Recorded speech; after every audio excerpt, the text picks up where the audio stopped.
كم شيء أو رأيك بيوتوت أنا رأيك بريمة أو رأيك بيوتوت أنا بردوان بخدمت پیغمبر بگن علیه الصلاة والسلام بخدمت دایک ما عایشه لك النظام متقوی سر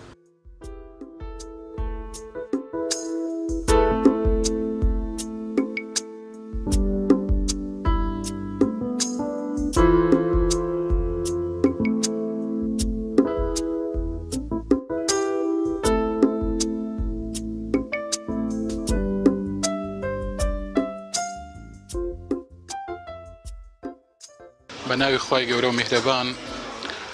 بێگومان ئێمە ئەمڕۆ وەک بەشی پەروەردە و بانگەوازی مەڵبەندی سۆرانی کۆمەڵی دادگەری لێرەین بۆ ئەوەی کەوا ئەو گوڵانەی کە لە پرۆژەی بەهای فەرموودە طبعاً کۆمەڵی قوتابی سەڵتیان هینابوو لە پرۆژەی بەهای فەرموودە لەو پێشبڕچەی کە بۆ فەرموودەکانی پێغەمبەری خوا عەلەیهی سڵات وسەلام کرا چەندین قوتابی سەڵتیان هینابوو. اینجا بەڕێز مامۆستا مەڕوان گەڵاڵی بڕیاریدا کەوا ئەو قوتابیانە خەڵات بکاتن ئەوانەی کە سەڵتیان هیناوە. جا ئێمە ئەمڕۆ بە هاوکاری بەڕێز مامۆستا مەڕوان گەڵاڵی وەکو بەشی بانگەواز و پەروەردە لێرەین بۆ ئەوەی کەوا ئەو قوتابیانە خەڵات بکەین و بۆ ئەوەی ببێتە هاندان.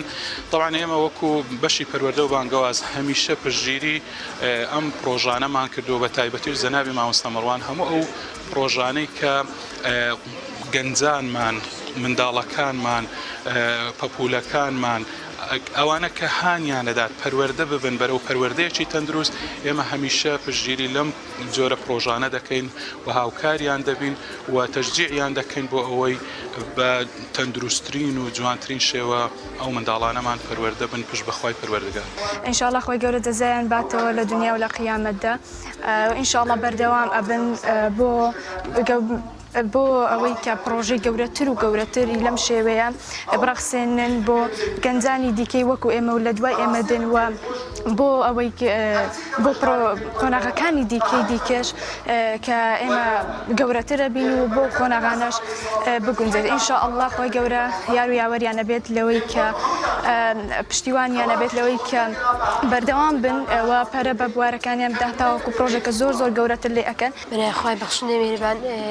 زۆر دڵخۆشم کە بەشدارم کردووە لە پرۆژەی بەهای فەرموودە لەبەرەوەی زۆر سوپاسی بەهای فەرموودە ئەەکەم لەبەرەوەی هەر هەموو بەشدار بووان کە نمرەی سەڵتیان بەدەست هێناوە